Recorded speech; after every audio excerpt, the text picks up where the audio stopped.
Hello again, folks. Yes, I know I make videos every now and again saying this will destroy Keir Starmer, it's the end of Keir Starmer's finished, etc. And it is wishful thinking on my behalf and other people's, because we all wonder, how the hell has he survived this far?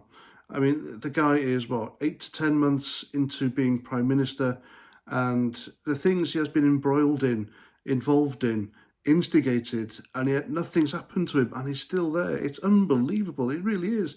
Back in the day, a Prime Minister or an MP who had all this corruption, sleaze, blatant lying going on with them, they'd have been gone. Why the hell is this guy still there? Answers on a postcard. And that's why I make them, because I believe at the time this guy is absolutely toast with the Lord Ali stuff, the winter fuel allowance, everything the guy's been involved in. And by the way, what happened to his love child? Dan Wootton sat there on his YouTube channel and said, we've got names, we've got birth certificates, etc. Do they really? Why haven't they released that? I mean, if I was Keir Starmer, I'd have sued him for that, saying he's got a love child, we've got a name, we've got birth certificates, we know who they are, etc. Now, does Dan Wootton and the rest of them in that circle, do they really have a name? Do they really have a birth certificate? If so, why haven't they released it? Or are they all lying?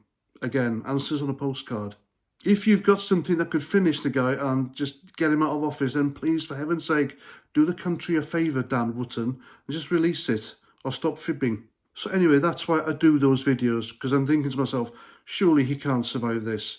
Surely it's got to end his political career now. Surely this should get rid of him. But nothing ever does, and it's astonishing. It really is astonishing. Knowing our luck, or how things pan out in real life, it's probably going to be something mundane or unexpected that makes Keir Starmer either resign or gets rid of him. For example, you got the local elections this Thursday, I believe, the 1st of May. I don't know what day it is these days. I really don't. I'm that busy with things. Anyway, you know what I'm talking about. It's the local elections on the 1st of May. That's this week. I know that much. And this could end him. Because at the moment, according to the polls and the success of the Reform Party, yes, I know I'm not a fan of the Reform Party, but these are facts.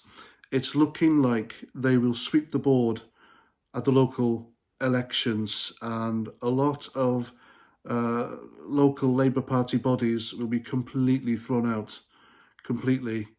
And this could then instigate a rebellion within Labour to get rid of him, get a new leader. I think that's the only way. There's got to be people in Labour with grudges against him. There's got to be. How can some of these MPs, I'm sure they're getting abused, or someone is having a hard word with these people when they're, well, if they've got the bollocks to go out there and canvass on behalf of Labour after what they've done. I'll tell you what, if I was a Labour supporter canvasser, I'd be drinking heavily before going out so I can deal with the harassment and the comebacks at the doorsteps. I really would. These people have got balls of steel, or they're ignorant as hell. These Labour canvassers you see out, I've seen them myself. How the hell can they do that with a straight face after such a beginning, such a start for a Labour government? This one, it's something else, isn't it? And back to Keir Starmer's lies again. He lied about stopping the boats, didn't he? Stopping the boats and smashing the gangs. The guy is complicit in bringing these people, these illegal migrants, over here. He's just given them the biggest incentive ever. I mean, Britain is the land of milk and honey anyway. You know, they're doing nothing to stop them as it is. After all, these are people who are potential Labour voters, aren't they? Labour are going to give them everything. We'll give you home benefits. We'll pay your rent for the next 5 years, which is what I'm going to come up to in a minute. And yeah, of course they'll vote Labour again. Of course they will. So the latest plan is Labour want to pay landlords up to 5 years guaranteed rent. Not only guaranteed rent, but fixing up properties so they are habitable for illegal migrants. How is that smashing the gangs? That is complicit, in my opinion, with bringing them over. Why wouldn't you want to come over if you're an illegal migrant, an economic migrant? Oh, my country's been bombed.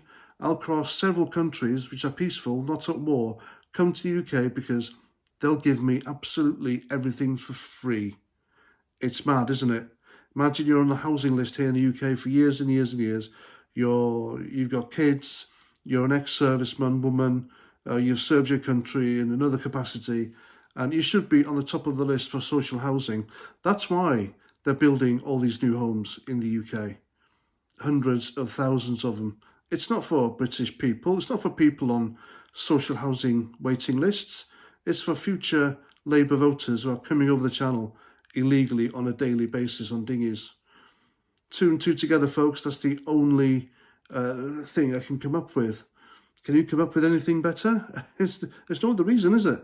No other reason than to keep the Labour Party in government by welcoming in potential voters with open arms and giving them free stuff.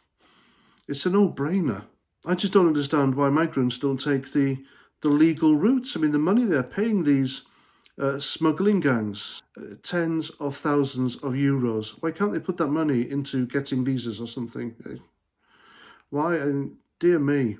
But there we go. So Labour are going to be housing or prioritising illegal migrants for houses. They'll be dangling the golden carrot in front of greedy landlords who will take them in, by the way. I mean, guaranteed rent for 5 years from an illegal migrant by the government, or someone with a couple of kids who's desperate for a house. You know who's going to get it, don't you? It's terrible. Imagine paying your taxes and serving your country and working really hard for years and years and years. You're thinking you're going to get yourself a nice social house or some council house or something, a property, and then this happens. It's bonkers, absolutely bonkers, isn't it? Whatever next? What the hell is it going to take to bring down Keir Starmer, end his political career, remove him from office? And it could be the local elections. Remember this when you're voting Labour, folks.